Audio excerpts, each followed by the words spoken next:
creatures consumed by their hatred for everyone and everything.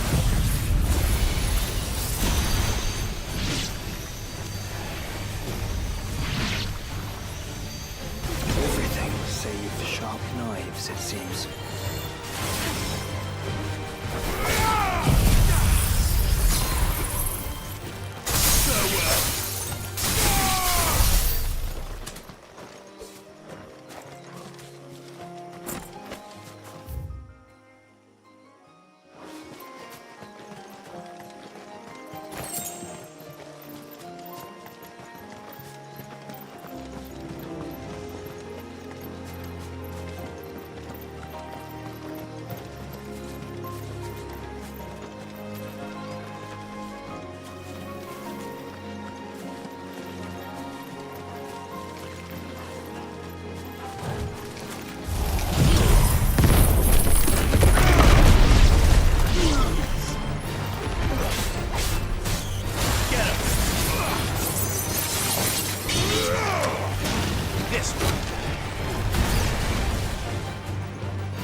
I can smell the sea. It's not far now.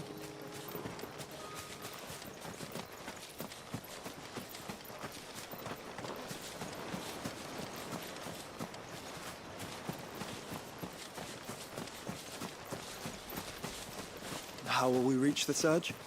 We'll follow the coastline north. There's a bridge that'll take us across to the cape.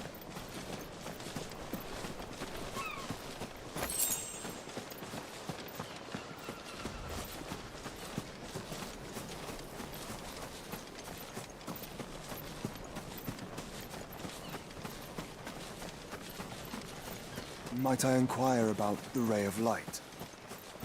It's what prevents the surge from being reclaimed by the sea.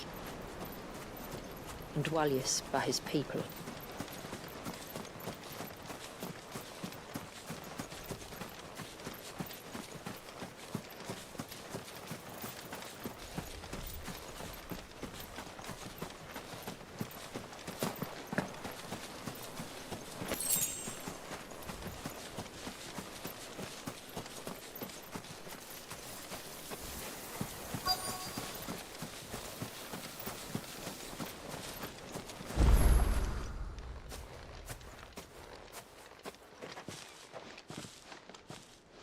You said before that the child is bound within the surge.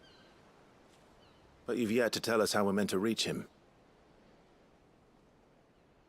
I trust we won't have to hold our breath. No. The surge wraps around the cape without engulfing it. If we continue to its tip, there is a path down to the seabed. And the wave's origin. All right. It won't be the first dominant we've met at the bottom of the ocean.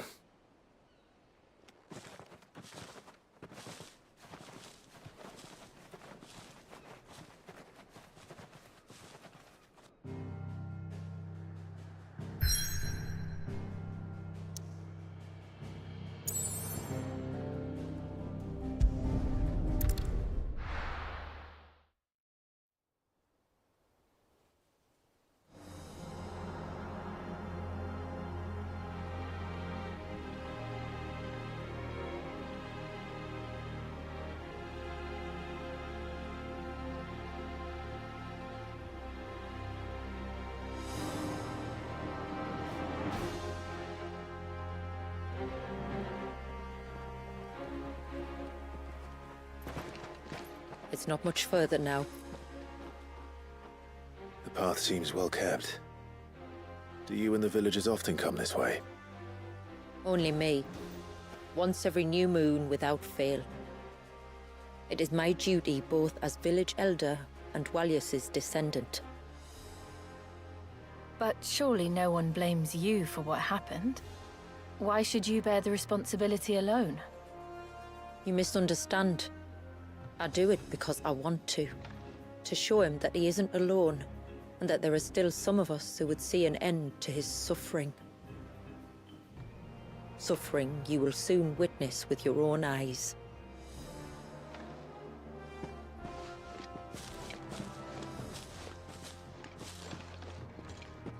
The forest grows quickly here. Left unattended, the path would be reclaimed in a matter of moons.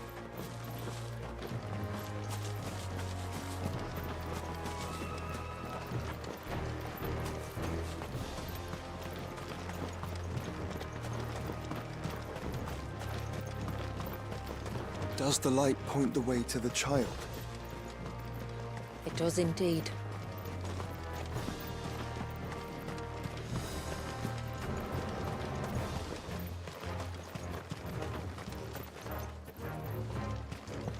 Look at all the droplets of water suspended in midair. Where they have remained untouched by time for 80 summers. It's not right. No, it's not.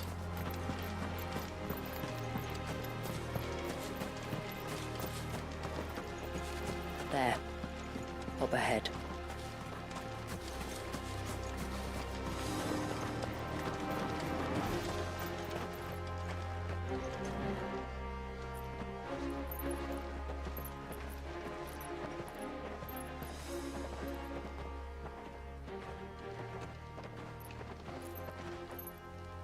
Down in the center.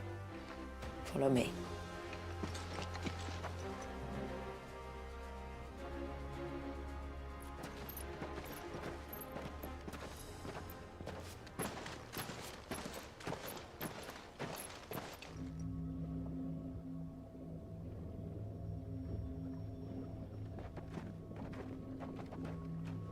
He's still primed.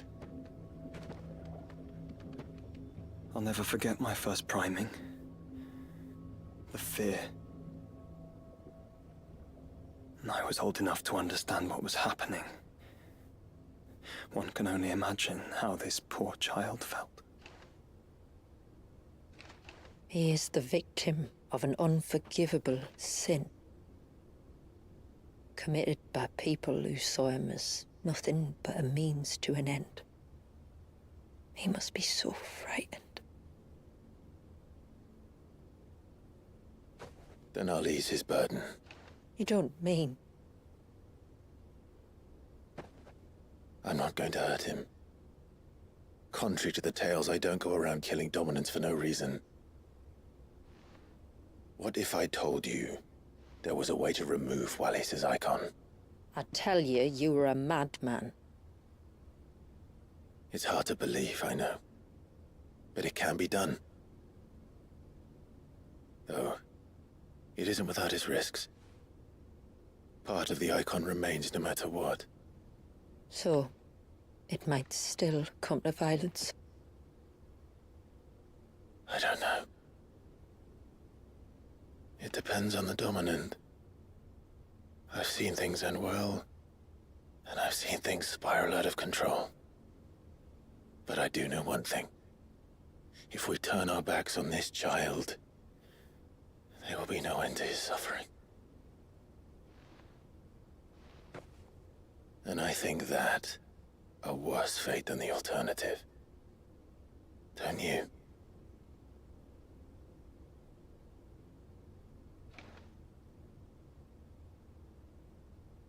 Very well. Do what you must. And whatever happens, I will own the consequences.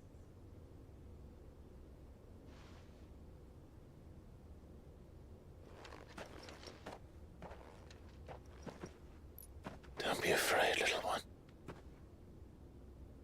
Let me bear the weight.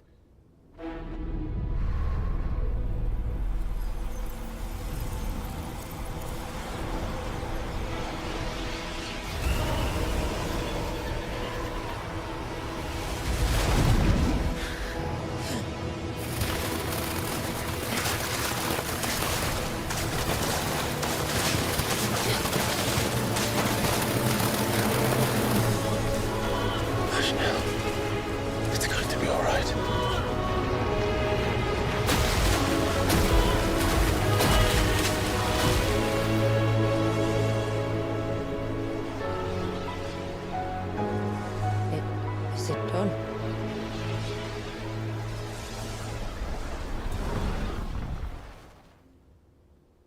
I think so. I can feel the icon inside me. But something's wrong.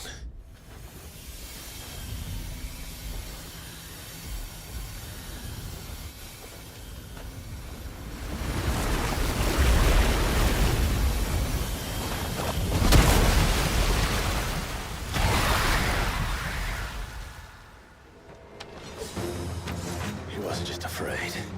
He was angry. All right. Let's see what you've given me.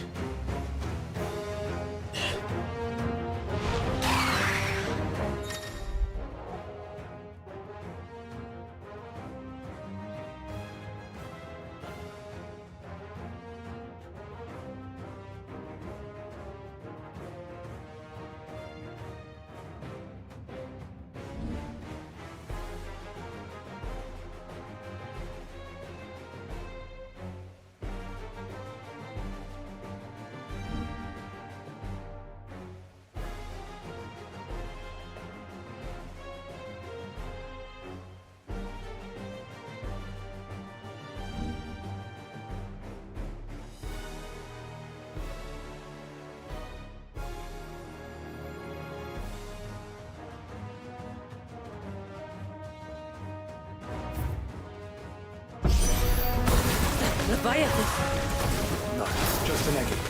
But a formidable adversary nonetheless. Oh, look. Best friends.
Is everyone all right? He seems calmer now. You said Walius was frozen in time. But he knew we were here. How? I don't know. He's never reacted to anything or anyone. Until now. The child has been bound for nigh on a century. If he has been conscious from the first, we must remove the seal at once. It's not that simple. I wish it were, but... there's more to this tale. It would be better if I explained back at the village. I see. Then let's return before it gets dark.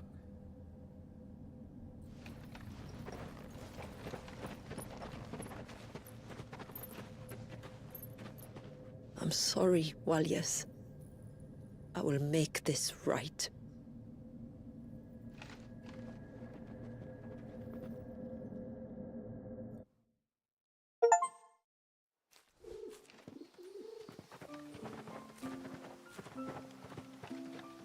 So, part of Leviathan is inside you now, is it?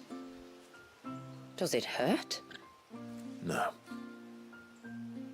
Not anymore, anyway. Good. Because I still have need of your strength. If you want to know the rest, we should head to the Witten Hall. Of course.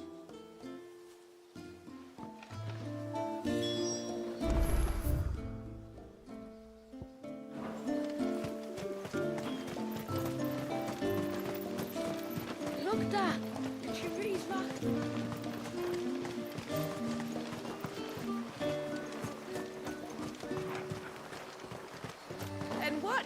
two drawing? The real? You're seeing who's fastest? The broom is your warhammer. No sign of the child. You don't think he's... Reckon my steel's just as good as any.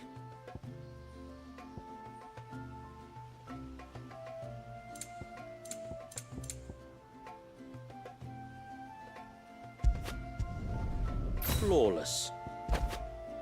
Till next time, then.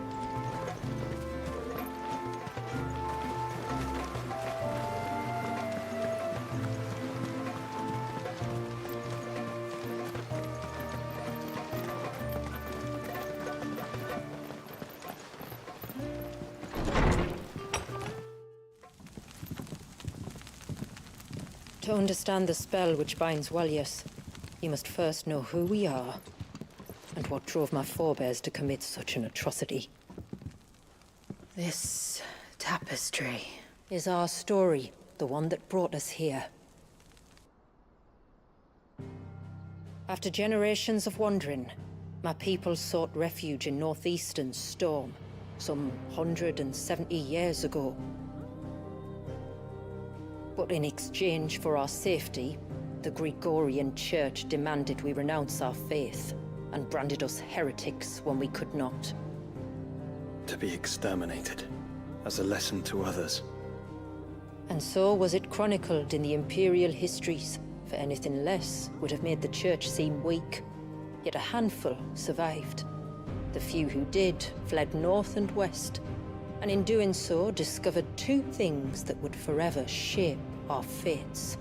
The first was an old legend, revealing how to make your very own Mother Crystal. I've heard that one before.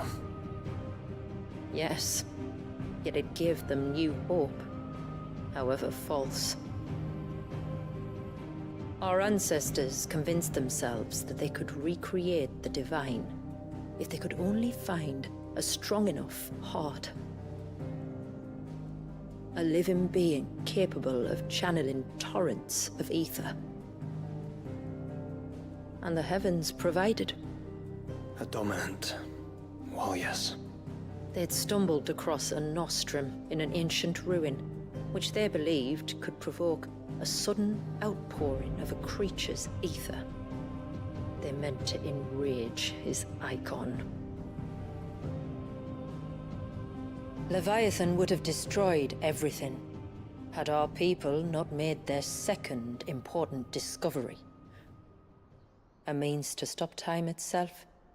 Where did they find that? The Northerners had no such magics, or they would have used them. When our ancestors first arrived, the land was uninhabited, save for an old witch who lived on the highest peak. Her body had been consumed by the curse, a cruel payment for her long years of service to the Northern Thanes. So desperate were they to prevent the fall of Drake's Eye, they'd forced her to devise a spell to stop time. But Drake's Eye did fall. It did. When she finally perfected the necessary magics, it was already too late. As punishment for her failure, the Thanes exiled her to this forsaken place to live out the few days she had left. Knowing her suffering, our ancestors cared for her as best they could, and in return, she gifted them her spell. That even though she should die, her legacy might live on.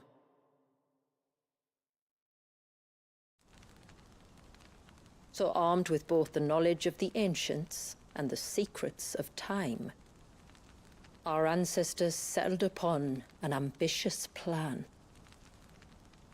They would create a new Mother Crystal, and enchant it that it might endure for all eternity. Thus would our people's wandering, our suffering, finally end, and prosperity visit us once more. And all it would require was the sacrifice of a single child. A small price to pay, or so they believed. Another victim of man's blind reliance on the mother crystals. So we know the seal's source. How do we break it and restore the flow of time? Do you recall the dome of light on top of the cliffs to the west?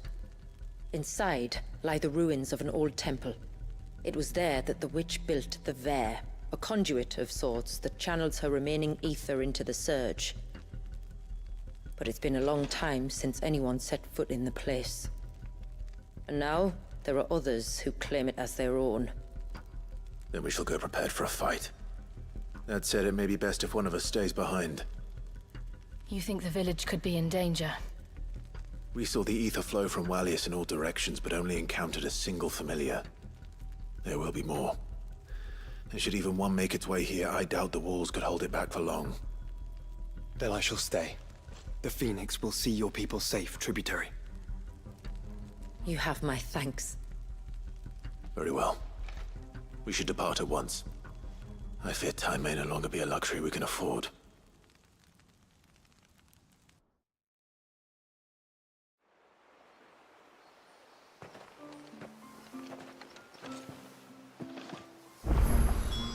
The Vare is not easy to find. We must first head north, and then west, deeper into the forest.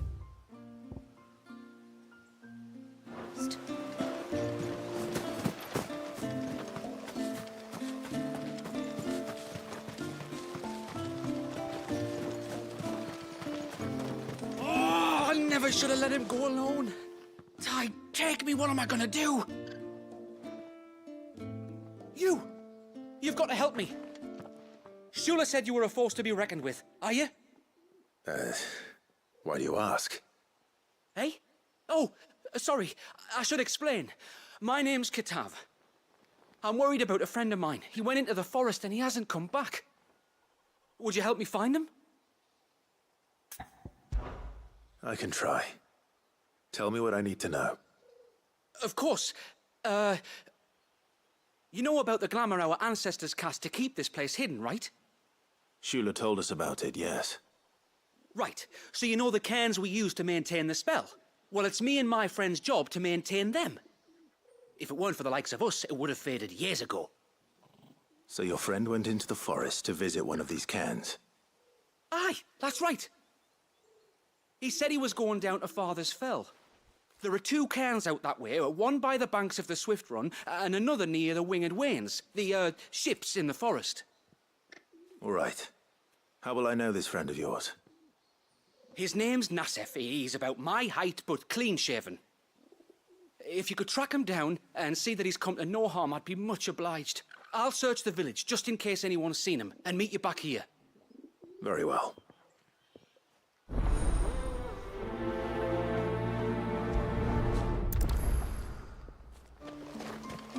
One cairn by the ships, another by the river. Better get moving. Hail, stranger. Are you a rider by any chance? I am. What gave me away? Oh, I can smell it on you. The scent of the stables. And not just any stables. Something tells me you've never been one to ride half-starved birds with chine-gall and wet beak. If I had a guess, I'd say your bird eats only the finest greens and has her feathers groomed twice a day with a curl hairbrush. Nothing but the best for my Ambrosia. Ambrosia, eh? Pretty name. What's she like? Well, she's tall and strong. And her feathers are as white as snow. You're joking. You've got a white chocobo. I have, yes. I suppose they are rather rare. This I've got to see. Can you bring her here? I would if I could, but I doubt Shula's skiff could hold her. Me dad's got a boat. And he's ferried chocobos before. You could get him to bring her. It'd be perfect timing and all. He's preparing for a trip beyond the wall as we speak.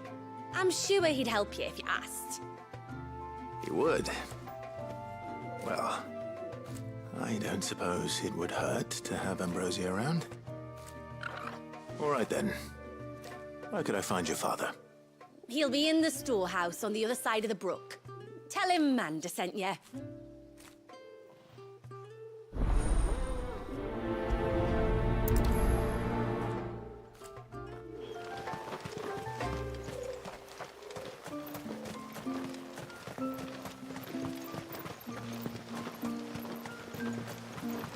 Bastard things.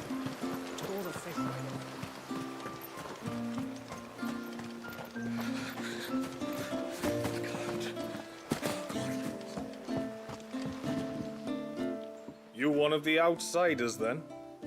I am. Shula invited me. Are you Manda's father? I am.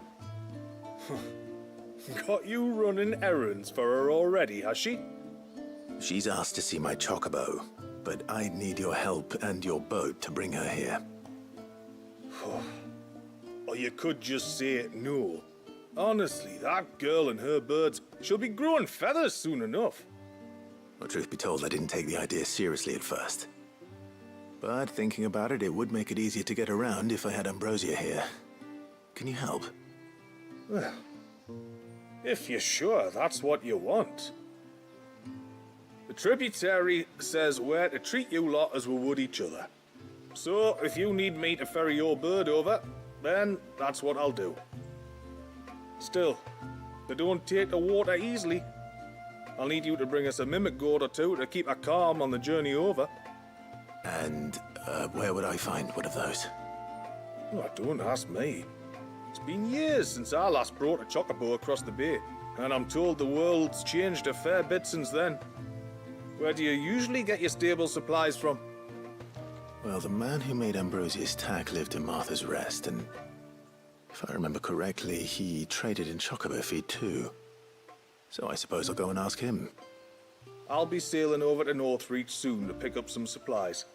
While I do that, you collect your bird and your gourd, and then meet me by the shore. Just don't take too long, all right?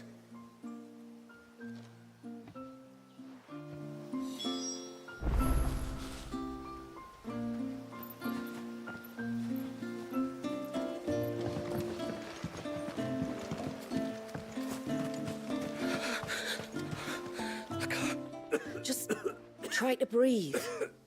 That's it. Is everything all right? Ah, you're the outsider. I'm Fannet, healer by trade. And this is Talor, one of my patients. He took ill not long after you arrived. Nothing too serious, I hope. I hope so too, but... But... This affliction, it's like nothing I've ever seen before. He complains of feeling chilled to the bone, but there's no fever to go with it. And my most powerful antalgic hasn't done a thing to ease the pain in his chest. I'm starting to wonder if his condition might require a different kind of treatment altogether. Shula said that you were here to help us. You couldn't help me, could you?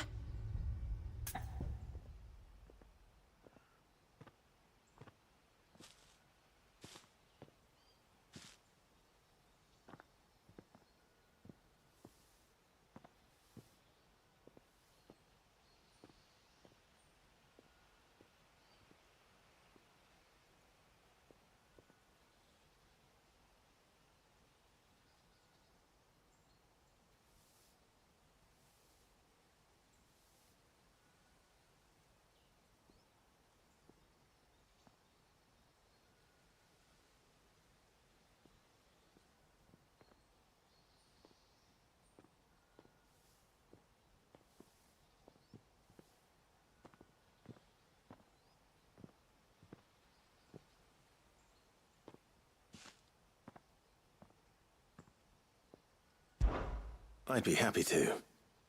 If I can. You can, don't worry. All I need you to do is speak to Talor's son, Pavat, over at the forge, and ask if he knows what his father was up to before he came down sick. Something must have caused this, and I want to find out what. The trouble is, Talor's too weak to speak, and I can't leave his side for long. So while you talk to Pavat, I'll pay his wife word a quick visit, just in case she knows anything. All right.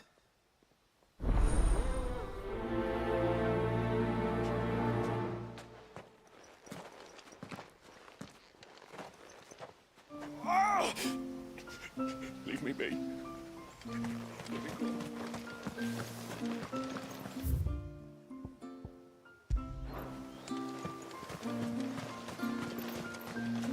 No sign of the child.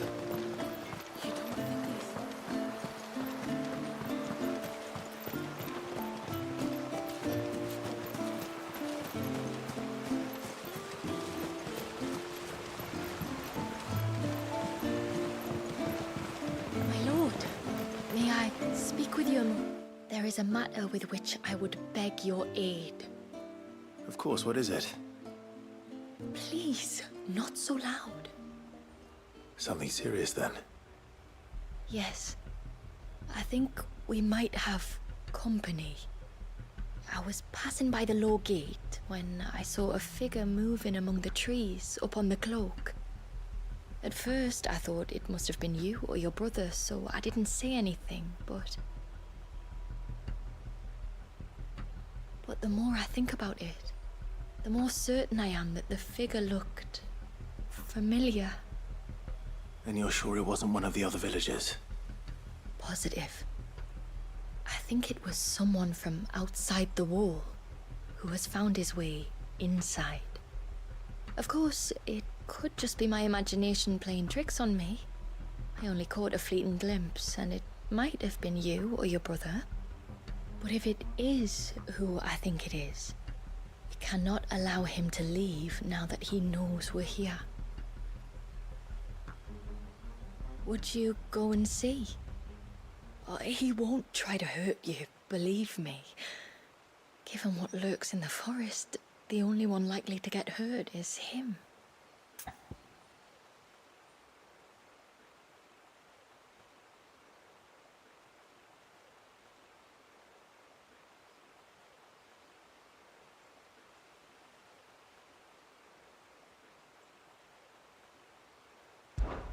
Very well. Whether the man you saw is who you believe him to be or not, we need to know. It may yet be someone else entirely. Someone who means your people, or my people, harm. Perhaps. Just promise me that if you do find someone up there... Don't worry. I won't draw my sword unless I need to. Thank you. Yamila, this man you saw, might he be the customer you told me of? I fear so. A customer? I'll explain later. Come on.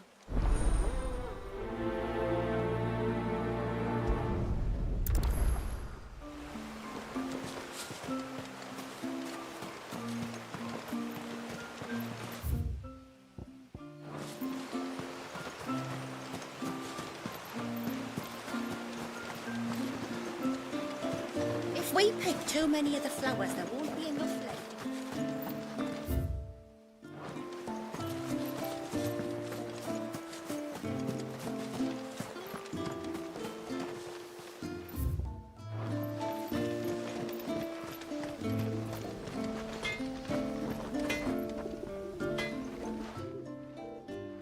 Oh, do you need something? I do, though not from the forge. Fanit asked me to speak with you. She's looking into the cause of your father's illness and wondered if you could shed any light on the matter. I see. Sorry. She shouldn't have dragged you into this. It's no trouble, really. Tell me, did your father do anything out of the ordinary before he fell ill? Not that I know of. But then I hardly see him. He's always out and about, like. Well, at least he was. Suppose he might have been a bit more fidgety than usual, but apart from that... When you say out and about, where does he usually go? Just round the village. Wanders over to Blazier's place most days. He's a fisher who lives on the other side of the fount. They're old friends. Maybe he knows something I don't. Maybe. I'll go and speak with him.